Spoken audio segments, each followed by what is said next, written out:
Nous avons assisté à la montée du Sud global qui a conduit à l'émergence d'un nouveau modèle de monde multipolaire où nous avons plusieurs centres de pouvoir. Quelles leçons l'Afrique peut-elle en tirer?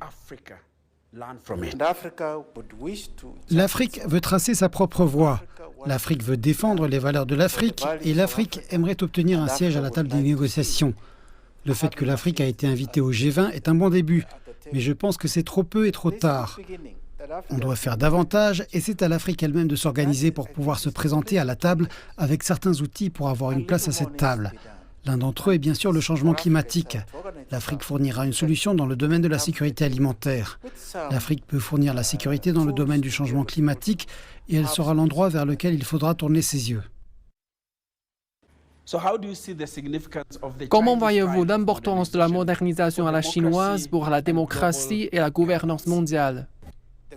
Ce qui est bien avec la Chine, c'est qu'elle a décidé de partager la prospérité qu'elle obtient avec le reste du monde.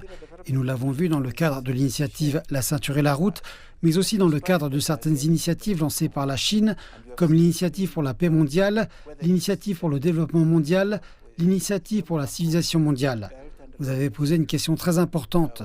Le modèle chinois est fondé sur sa propre culture et je pense que c'est la base même de ce que le président Xi Jinping affirme dans l'initiative pour la civilisation mondiale. Soyons inclusifs de toutes les cultures mondiales, ne privilégions aucune culture.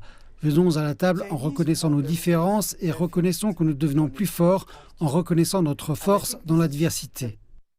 L'Afrique peut-elle en apprendre quelque chose? Précisément, l'Afrique a toujours parlé, par exemple dans les domaines de la paix et de la sécurité, de solutions africaines pour les problèmes africains. C'est donc la question que nous nous posons pour résoudre nos propres problèmes et nous voyons le genre de résultats que nous obtenons lorsque nous utilisons un assortiment de solutions, par exemple dans le cas de la Libye et dans les autres.